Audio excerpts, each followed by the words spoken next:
If someone told you that achieving anything in life was simple, not easy, but simple, would you believe them? We live in an age obsessed with complexity, more strategies, more hacks, more systems, more noise. We are taught that success requires juggling countless tasks, mastering endless frameworks, and constantly upgrading ourselves just to keep up. And yet, despite all this complexity, more people feel stuck, overwhelmed, and directionless than ever before. Now imagine a man who lived centuries ago without modern tools, without technology, without shortcuts, who achieved absolute mastery in his craft, defeated every opponent he faced, and left behind a philosophy that still cuts through confusion like a sharpened blade. That man was Miyamoto Musashi. Not because he knew more than everyone else, not because he had better resources, but because he understood something most people never do. Achievement is not about doing more, it's about doing less, but doing it completely. Musashi's life challenges the modern myth that success must be complicated. His legacy whispers a dangerous truth. If you strip away distractions, excuses, and unnecessary effort, what remains is frighteningly simple and brutally effective. And that idea alone terrifies most people, because simplicity leaves no place to hide. Before we go deeper, if this kind of thinking speaks to you, if you're drawn to ideas that sharpen the mind, cut through noise, and build real inner strength, then consider subscribing to this channel. We explore timeless philosophies, warrior mindsets, and principles that help you move through life with clarity and purpose. Now let's continue. Musashi did not chase success the way most people do. He didn't jump from path to path. He didn't seek validation. He didn't collect titles or followers. He chose a single direction and walked it with absolute commitment. And that is where his simplicity began. From an early age, Musashi understood something essential. Energy divided, his power weakened. While others tried to master many things at once, he focused on one pursuit at a time, not casually, not partially, but with his entire being. When he trained, he wasn't practicing swordsmanship. He was becoming swordsmanship. When he painted, he wasn't experimenting with art. He was expressing the same principles that guided his combat. There was no separation between action and identity. This is where most people fail today. They treat effort as something external, something they do temporarily, rather than something they embody. They work on goals instead of letting goals shape who they are. Musashi's simplicity was not laziness, it was precision. He understood that depth beats breadth, that immersion beats multitasking, that one sharpened blade is deadlier than 10 dull ones. Don't think about your own life. How many goals are you chasing right now? How many directions are pulling at you? How often do you tell yourself you're busy, yet feel like nothing truly moves forward? Musashi would say, this is not a problem of capability, it is a problem of focus. He lived in an era of constant danger. Duels were not symbolic, they were final. Yet even under that pressure, he refused to scatter his attention. Every encounter, every challenge, every failure became part of a single, unified path. This is where simplicity transforms from an idea into a weapon. Musashi built his life around daily rituals, not dramatic ones, not glamorous ones, but repeatable, disciplined actions. He didn't wait for motivation. He didn't rely on inspiration. He relied on structure. His days were shaped by intentional practice, reflection, and repetition. Not because repetition was exciting, but because repetition was honest. It exposed weakness. It removed illusion. It forced progress. Modern culture glorifies sudden breakthroughs. Musashi trusted slow accumulation. And that difference changes everything. When you commit to small, consistent actions every day, something subtle happens. Your mind stops negotiating. Resistance fades. Progress becomes inevitable. You are no longer chasing success, you are walking toward it, step by step, without drama. This is why Musashi's achievements look extraordinary from the outside, yet feel almost inevitable from within. His philosophy. He didn't ask, how can I win? He asked, how can I become the kind of person who cannot lose? And becoming that person required simplicity. But simplicity does not mean comfort. Musashi embraced adversity with a calm that unsettled his enemies. Losses did not discourage him. Challenges did not slow him. Each obstacle was treated as feedback, not as punishment, not as failure. Where others saw hardship, Musashi saw instruction. He believed that resistance was the forge of refinement, that struggle revealed truth, that adversity stripped away weakness and exposed what truly mattered. This mindset is almost extinct today. Most people avoid difficulty. They redesign goals to feel easier. They retreat at the first sign of discomfort. But Musashi leaned into resistance, not because he enjoyed pain, but because he understood its value. Every challenge simplified his path further. Every defeat removed illusion. Every confrontation sharpened clarity. This is the paradox of achievement. The more honestly you face difficulty, the simpler your path becomes. You stop chasing shortcuts. You stop pretending. You stop overthinking. You act. And action, repeated with intention, creates mastery. Musashi's simplicity was also deeply connected to presence. He understood that mastery cannot exist in a distracted mind. Regret pulls you backward. Anxiety pulls you forward. Both steal power from the present moment. When Musashi fought, painted, or trained, his attention was absolute. There was no mental residue, no divided awareness, no inner commentary. This state total presence is not mystical. It is trained, and it begins with a decision to stop fragmenting your attention. Most people think they lack talent. In reality, they lack presence. Musashi showed that when attention is undivided, even ordinary effort becomes extraordinary. He also refused to limit learning to one domain. Swordsmanship taught him rhythm. Painting taught him observation. Nature taught him timing. Strategy taught him restraint. But here's the key: he did not learn randomly. Everything fed back into his core purpose. This is another form of simplicity. Learning without direction creates confusion. Learning with purpose creates power. Musashi filtered knowledge ruthlessly. If something did not strengthen his path, he let it go. No attachment, no distraction. Ask yourself, how much information do you consume that never turns into action? How much effort dissolves into noise because it has no clear direction? Musashi would say, define your purpose and simplicity will follow. Purpose is the axis around which simplicity rotates. Without it, effort scatters. With it, effort concentrates. And when effort concentrates long enough, achievement becomes unavoidable. This is where we pause, not at the end, but at the edge, because what comes next is where Musashi's philosophy becomes uncomfortable, where simplicity demands sacrifice, where clarity forces hard choices, where the illusion of doing everything must die so that something real can be born. In the next part, we will explore how Musashi used adaptability, evolution, and ruthless self-honesty to stay ahead, not by adding complexity, but by continuously removing what did not matter.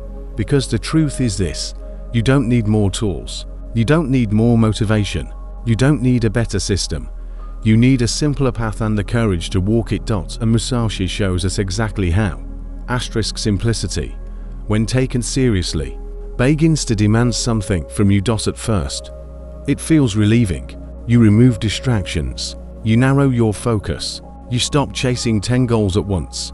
There is clarity, momentum, a sense of direction you may not have felt in years. But then something uncomfortable happens. You realize that simplicity is not passive, it is selective, and selection always implies rejection.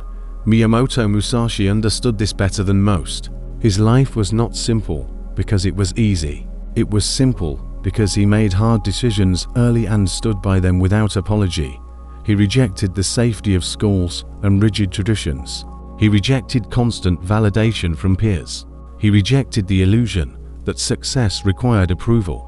Each rejection cost him comfort, but each one brought him freedom. Most people fail not because they lack ability, but because they refuse to let go. They hold on to habits, identities, relationships, and paths that no longer serve them, simply because releasing them feels like loss. Musashi saw loss differently. To him, letting go was not subtraction, it was refinement.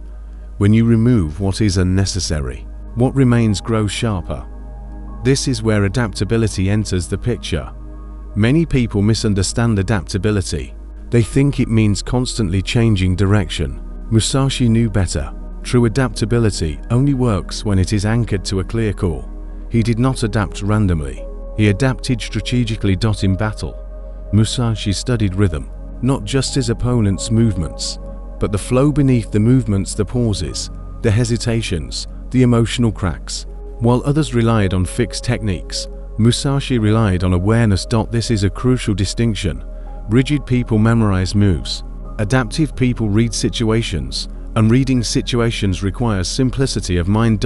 If your thoughts are cluttered, you react late. If your identity is fragile, you overcome it. If your ego is loud, you miss openings. Musashi trained himself to remain mentally light, flexible, unattached.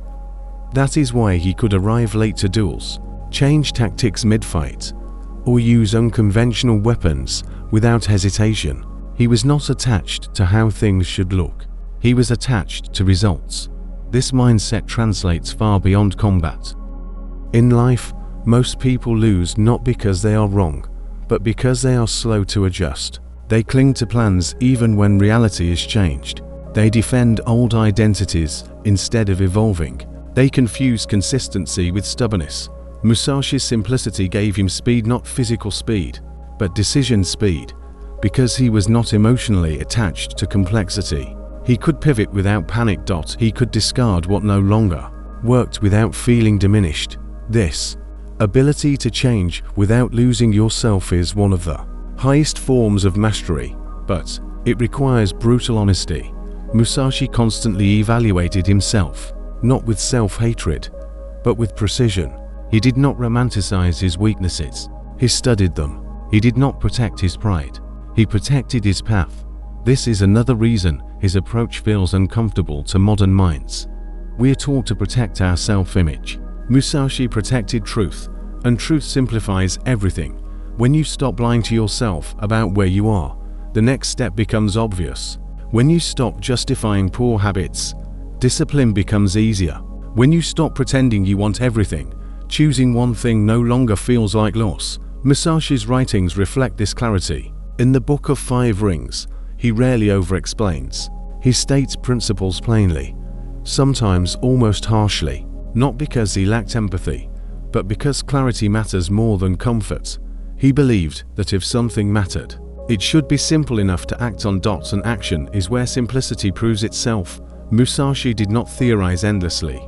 He tested, he applied, he observed outcomes. If something worked, he refined it. If it didn't, he discarded it without nostalgia. Many people collect ideas. Musashi collected results. This is why his philosophy feels timeless. It is not dependent on era, technology, or context. It depends on human nature, and human nature hasn't changed. We still avoid discomfort. We still chase distraction. We still complicate what we fear committing to. Musashi offers an alternative. Commit deeply. Simplify relentlessly. There is another dimension to his simplicity that is often overlooked: his relationship with time. Musashi was not in a hurry. This does not mean he was slow. It means he was patient. He understood that mastery unfolds over seasons, not moments, that rushing creates noise, that impatience fractures focus. Modern culture worships speed. Musashi worshipped alignment. He knew that when daily actions align with purpose, time becomes an ally instead of an enemy. Progress compounds quietly. Pressure fades. This is why his daily rituals mattered more than dramatic victories. Victories were outcomes. Rituals were causes. Ask yourself, what are you doing every day that moves you closer to who you want to become? Not occasionally, not when motivated. Every day. Simplicity exposes this question mercilessly. If the answer is unclear, the path is cluttered.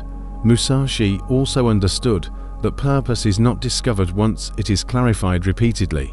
As circumstances change, purpose must be revisited, not abandoned. This is another form of adaptability. Your purpose is not a rigid destination. It is a compass. When Musashi shifted from constant dueling to writing, teaching, and art, he did not abandon his path. He expressed it differently. The core remained. The form evolved. This is how you achieve longevity without stagnation.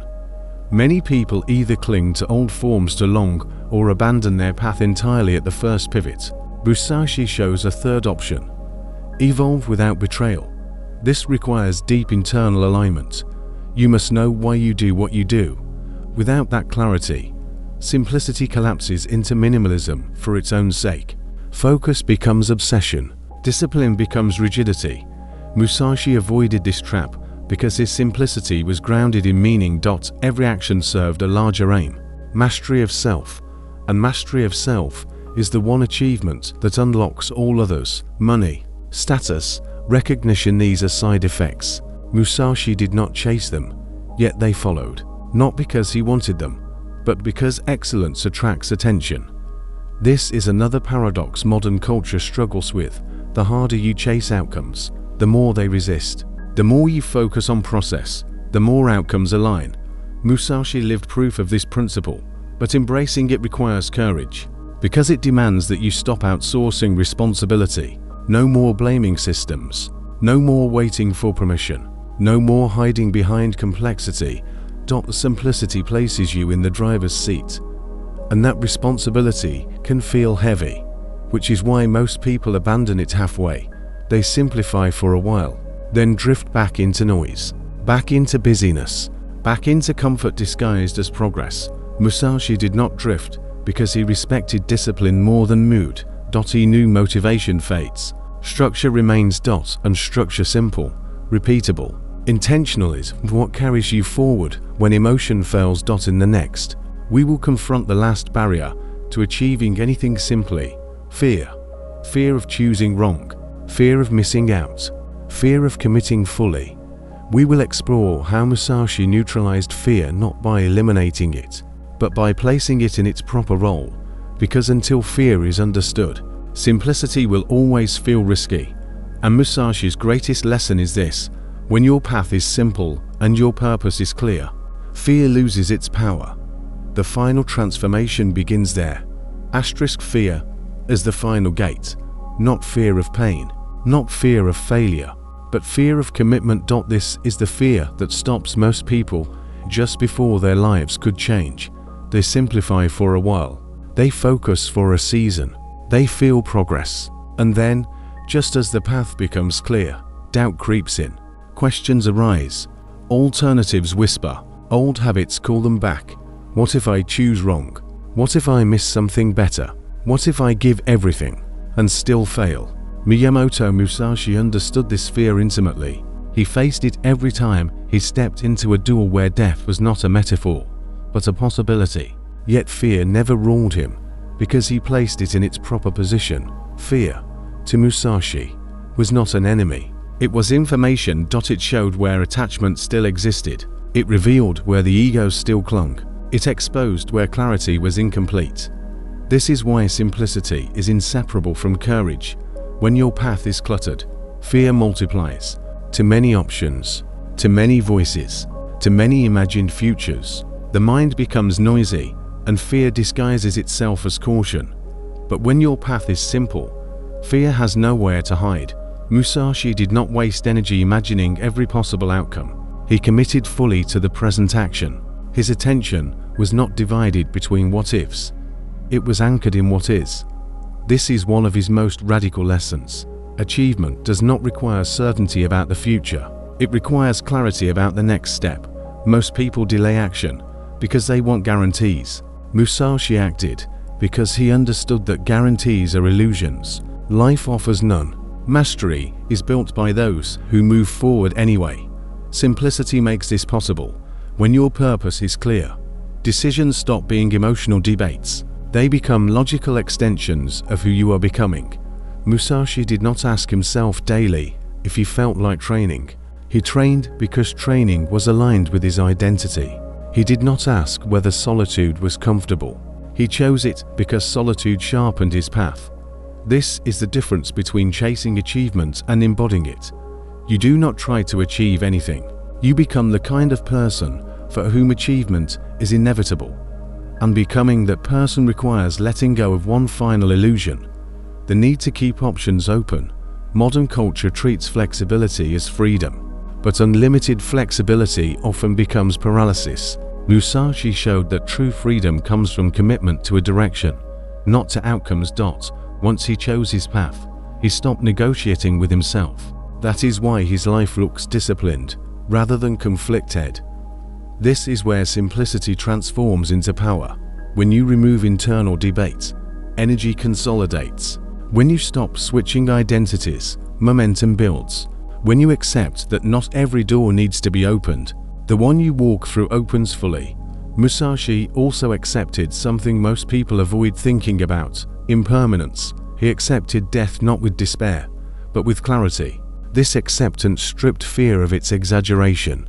When you understand that time is limited, hesitation feels expensive. This does not lead to recklessness. It leads to precision. You stop wasting energy on what does not matter. You stop postponing what does. You act with intention. This is why Musashi's simplicity was not minimalism, it was essentialism. Everything unnecessary fell away, not because it was forbidden, but because it was irrelevant. Ask yourself honestly, if your time was suddenly limited, what would you stop doing? What would you finally commit to? Musashi lived with that awareness long before his final days. That is why his philosophy feels grounded, not idealistic. He built his life around what endured: skill, awareness, discipline, purpose. And this is the quiet truth beneath all achievement. You do not need more motivation. You need fewer distractions. You do not need more options. You need deeper commitment. When simplicity governs your actions, confidence replaces anxiety. You may still feel fear, but it no longer controls you. You may still face uncertainty, but it no longer confuses you. Musashi's path shows us that achievement is not mysterious. It is demanding, but not complicated. Choose a direction, commit fully, build daily rituals, embrace difficulty, adapt honestly, stay present, refine continuously, let go of what does not serve your purpose. This is not easy, but it is simple, and simplicity, sustained long enough, becomes unstoppable. If this philosophy resonates with you, if you feel drawn to a path of clarity, discipline, and inner strength, then I invite you to stay connected. Subscribe to this channel, because we continue exploring timeless wisdom, warrior mindsets, and principles that help you cut through noise and live with intention. This is not content for passive consumption. It's for those ready to walk their own path. Musashi once wrote that the ultimate aim of the way is to understand yourself fully, without illusion. When you reach that point, achievement stops being something you chase. It becomes something you express. And when you express who you truly are, consistently and without distraction, there is very little you cannot achieve. The path is already simple. The only question left is whether you have the courage to walk it.